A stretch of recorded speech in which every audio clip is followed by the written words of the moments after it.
6 मसालेदार लड़कियां, 7 मजबूत आदमी एक निर्जन द्वीप पर फंसे हुए हैं ताकि मानवता का क्रमबद्ध प्रजनन हो सके। वे एकमात्र कुंवारे व्यक्ति का चयन करेंगे और उन्हें पुरुषों और महिलाओं के साथ रहने के सुखद जीवन का सामना करना होगा। यह 13 लोगों का संस्करण है, जिसमें एक छिपा हुआ भेड़िया है, एक समूह जो एक शानदार क्रूज पर चढ़ना चाहिए था लेकिन उन्हें मजबूरन आदिवासी जीवन जीना पड़ा। एक हफ्ते पहले 13 विशेष पहचान वाले पर्यटक बंदरगाह पर आए और लग्जरी क्रूज पर जाने के लिए छोटी नाव से यात्रा करने की तैयारी कर रहे थे। सब कुछ ठीक चल रहा था, लोग खाने पीने में व्यस्त थे, बातें कर रहे थे और हंस रहे थे। किसी को भी आने वाली आपदा का कोई अंदेशा नहीं था। इसी समय मार्क ने देखा कि कप्तान काफी समय से नहीं दिखा, इसलिए वो कॉकपिट में जाकर पूछने की तैयारी करने लगा कि कब तक वे क्रूज पर चढ़ सकते हैं। लेकिन जब वह जहाज के पिछले हिस्से में पहुंचा तो उसने देखा कि कॉकपिट के अंदर घना धुआं भरा हुआ है और जलने की गंध फैली हुई है। स्थिति कुछ ठीक नहीं लग रही थी। ये महसूस करते हुए मार्क तुरंत अंदर गया, लेकिन उसने देखा कि पूरा इंजन कक्ष आग की लपटों में घिरा हुआ है और आसपास तेल के ड्रम रखे हुए हैं। मार्क आग बुझाने के लिए अंदर जाना चाहता था, लेकिन लोहे का दरवाजा पहले ही किसी ने बंद कर दिया था। एक जोरदार विस्फोट की आवाज के साथ स्थिति की गंभीरता को महसूस करते हुए मार्क तुरंत डेक पर लौट आया और नीचे की स्थिति के बारे में सभी को बताने की तैयारी कर रहा था। लेकिन जब वह ऊपर आया तो उसने देखा कि इस समय डेक पर भी आग भड़क रही थी और इससे भी अधिक गुस्सा दिलाने वाली बात यह थी कि कप्तान अकेले ही यॉट लेकर भाग गया। आग की लपटें तेजी से बढ़ रही थी। अगर जल्दी से बचने का उपाय नहीं किया गया तो सभी वहीं जलकर खाक हो जाएंगे। इसके अलावा इंजन कक्ष मुख्य स्रोत है, जहां एक के बाद एक पेट्रोल के ड्रम रखे हुए हैं जो कभी भी विस्फोट कर सकते हैं। मौत के सामने लोग घबरा गए, यहाँ तक कि कई डरपोक लोगों ने समुद्र में कूदकर खुद को बचाने का प्रयास किया। लेकिन विशाल समुद्र में बिना किसी तैरने वाले उपकरण के जीवित रहना असंभव है। इसलिए मार्क ने कुछ साथियों के साथ मिलकर छायादार तंबू को लकड़ी के बेड़ के रूप में उपयोग करने की तैयारी शुरू कर दी। जैसे जैसे आग की लपटें बढ़ती गईं, तेल के ड्रम ज्वलनशील सीमा तक पहुंच गए। ऐसे सबसे संकटपूर्ण समय में छत आखिरकार सफलतापूर्वक जहाज के शरीर से अलग हो गई और सभी लोग भी पानी में कूदकर शरण लेने लगे। जब आग की लपटें आसमान छूने लगी, एक और बड़ा विस्फोट भी साथ में हुआ। जहाज का शरीर पल भर में टुकड़ों में बदल गया। सौभाग्य से मार्क ने आखिरी क्षण में समुद्र में छलांग लगाई, जिससे वो अपनी जान बचाने में सफल रहा। हालांकि सभी लोग आपदा से बचने में सफल रहे और उनके पास एक लकड़ी का बेड़ा भी था जो तैरने के काम आया। लेकिन आखिरकार मांग अधिक और संसाधन कम थे। इतनी छोटी जगह पर इतने सारे लोगों को समायोजित करना संभव नहीं था, इसलिए पहले महिलाओं को वहाँ पर चढ़ाने की व्यवस्था की गई। पुरुषों को केवल समुद्र के पानी में धीरे धीरे तैरते रहना पड़ा और बचाव जहाज कब आएगा यह भी नहीं पता था। क्या वे तब तक टिक पाएंगे यह भी अनिश्चित था। जब सभी का भविष्य अनिश्चित था, दूर से एक मछली पकड़ने वाली नाव आती दिखाई दी। आशा की किरण देखकर सभी में तुरंत जोश आ गया। वे जल्दी से खड़े होकर जोर से चिल्लाने लगे, उम्मीद करते हुए कि वह उन्हें देख सके, समय पर देखा जा सके। इसके लिए मार्क को अपनी जान की बाजी लगाकर उस नाव की ओर तैरना पड़ा। लेकिन घटनाओं का विकास उम्मीद से परे था। जाहिर तौर पर लोगों की ओर आ रही मछली पकड़ने वाली नाव अचानक से दिशा बदल लेती है और क्योंकि मार्क की गति पर्याप्त तेज नहीं थी, इसीलिए वह सौभाग्य से एक बड़ी मुसीबत से बच गया।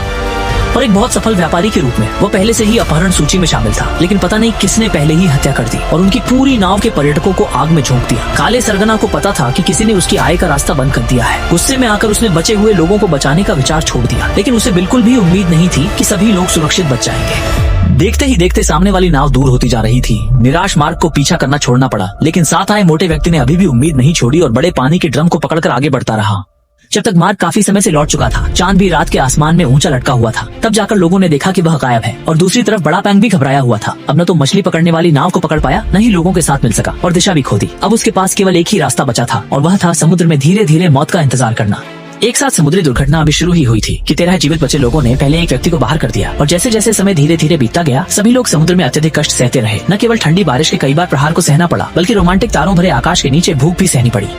इस तरह बिना किसी उम्मीद के एक सप्ताह तक तैरने के बाद जीवित बचे लोग अंततः फिर से आशा की किरण देखते हैं। आगे चमत्कारिक रूप से एक ऊंचा पहाड़ दिखाई देता है, जिसका मतलब है कि उन्होंने आखिरकार जमीन पा ली। जब थके मांदे लोग द्वीप पर चढ़ते हैं, तब उन्हें महसूस होता है कि उनकी जान आखिरकार सुरक्षित है और उन्हें ठंडे समुद्र के पानी में धीरे धीरे मरने का इंतजार नहीं करना पड़ेगा।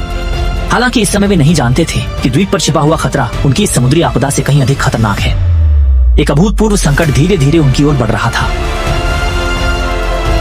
जैसे ही गगनभेदी गर्जन की आवाजें आईं, सभी लोग डर के मारे कांपने लगे। उन्होंने कभी इतनी भयानक चीखें नहीं सुनी थी। हालांकि उन्हें नहीं पता था कि उसकी लड़ाई की क्षमता किस स्तर की है। आदमी ने फिर भी एक ईंट उठा ली, अज्ञात जीव के साथ अंतिम लड़ाई के लिए तैयार हो गया और आवाजों के और स्पष्ट होने से यह अंदाजा लगाया जा सकता था कि जानवर धीरे धीरे उनकी ओर बढ़ रहा था। जब सभी लोग अत्यधिक तनाव में थे, तब अप्रत्याशित घटना घटित हो गई। घने जंगल से एक सफेद मांस का गोला बाहर आया और यह कोई और नहीं बल्कि बिछड़ा हुआ बड़ा पैंग था। असल में वह न केवल समुद्र में नहीं फंसा, बल्कि सभी से पहले ही इस छोटे द्वीप पर पहुंच गया था। लेकिन बड़े पैंग की खोज से पता चला कि यह एक निर्जन द्वीप है और बचने के लिए उन्हें कोई और तरीका खोजना होगा।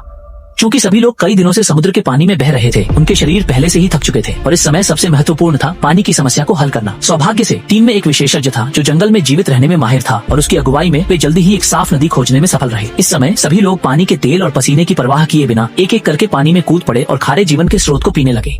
उसी समय आत्म केंद्रित छोटे भाई बादशाह ने एक महत्वपूर्ण खोज की। सभी के सिर के ऊपर एक और भी साफ पानी का तालाब था और उसमें विभिन्न प्रकार की मोटी मछलियां भी थी। बेतरतीब हथौड़ा विधि से जोरदार प्रहार के बाद दर्जनों स्वादिष्ट सफाई कर्मी सफलतापूर्वक मेज पर आ गए और समुद्री भोजन के व्यंजनों में शीर्ष सामग्री के रूप में अक्सर सबसे सरल पकाने के तरीके की आवश्यकता होती है। टूटी हुई लकड़ी की कांटों की भट्टी में सभी ने स्वादिष्ट छोटी बारबेक्यू का आनंद लिया। फिलहाल खाने पीने के लिए सब कुछ है और छोटी सी खुशी है। मेरी खुशी अनमोल है। बस इस समुद्र तट की रक्षा करते रहो। निश्चित रूप से यहाँ से गुजरने वाले जहाज मिलेंगे। जब सभी लोग आत्मविश्वास से बचाव का इंतजार कर रहे थे, तभी अचानक आई भारी बारिश ने सभी की उम्मीदों पर पानी फेर दिया। क्योंकि समुद्री द्वीप पर मानसून का प्रभाव होता है, बारिश का मौसम 15 दिन तक चल सकता है।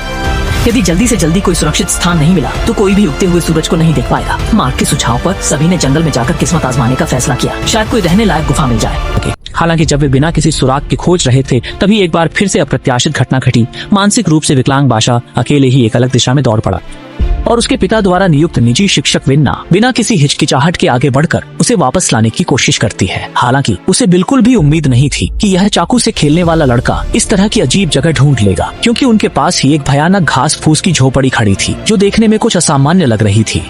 जब विन्ना को अंदर जाने के लिए मजबूर किया गया तो अंदर की सजावट ने उसे और भी भयभीत कर दिया। टूटी हुई मकड़ी के जाले हवा में झूल रहे थे। छत से लगातार बारिश का पानी टपक रहा था। मोटी धूल ने पूरे किताबों की मेज को ढक रखा था। ये स्पष्ट रूप से लंबे समय से छोड़ा हुआ पुराना किला था। जब विन्ना सावधानी से खोज कर रही थी तो सरल बादशाह भी एक डायरी से आकर्षित हो गया, जिसमें छोटे बड़े फोटो न केवल बहुत पुराने थे बल्कि देखने में कुछ डरावने भी लग रहे थे। खासकर वह देर से किंग कॉल की पुरानी तस्वीर। ये सब कुछ इस बात को दर्शाता है कि यह स्थान अत्यंत खतरनाक है, परंतु कम बुद्धिमत्ता वाली वह लड़की इतना नहीं सोच पाई। उसे तो बस कुछ आश्चर्य ही हुआ। इसी समय मुख्य दल भी उनके कदमों का अनुसरण करते हुए यहाँ पहुँच गया। यह देखकर कि यहाँ पर हवा और बारिश से बचने की जगह है, सभी को बहुत खुश होना चाहिए था। परंतु एक व्यक्ति के मन में डर समा गया और वह थी जादू टोना जानने वाली काका बूढ़ी औरत। जब से वह इस छोटे द्वीप पर आई है, उसे हमेशा ऐसा लगता है कि कोई चीज उसे देख रही है, लेकिन सबको डराने से बचने के लिए काका बूढ़ी औरत ने यह बात किसी को नहीं बताई। और इस झोपड़ी की खोज के दौरान सुजन आंटी को पूरा अलमारी भरा हुआ कैन मिला, जो उनके लिए जो भूखे थे मानो आसमान से गिरी हुई मन्ना थी। लेकिन जो बात सोचने पर मजबूर कर देती है वह यह है कि उत्पादन की तारीख 3 महीने पहले की है। क्या कोई अक्सर इस द्वीप पर कैंपिंग करने आता है? सूखी कपड़े, अर्चे, यह सभी के शरीर के आकार से लगभग मेल खाते हैं, पर वे तो 13 लोगों की टीम है। फिर एक था क्यों कम है? क्या ये सब महज एक संयोग है या फिर एक व्यक्ति को वास्तव में मौजूद नहीं होना चाहिए? जब सभी ने शांति से एक रात बिताई तो सुबह की घंटी से सबसे पहले बादशाह जागा। एक ऐसे व्यक्ति के लिए जो डर को नहीं जानता, वह अजीब सी डायरी ही उसकी सबसे बड़ी खुशी थी।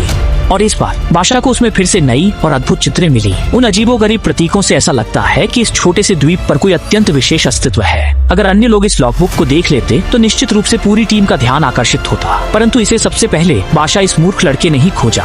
और जब उसने दूर की ऊंची पहाड़ियों की ओर देखा तो अचानक पहाड़ की चोटी पर अजीब पत्थरों से आकर्षित हो गया, जो एक पागल व्यक्ति के लिए निश्चित रूप से घातक कमजोरी है, क्योंकि वे कभी नहीं समझ पाएंगे कि उनके पीछे कौन सा भयानक जीव चुपचाप करीब आ रहा है। और जैसे जैसे बादशाह धीरे धीरे पहाड़ की चोटी पर चढ़ता गया, उसके पीछे लटक रही चीज आखिरकार अपना धैर्य खो बैठी और उसकी दिशा में तेजी से दौड़ पड़ी। उसके बाद एक भारी टकराव की आवाज आई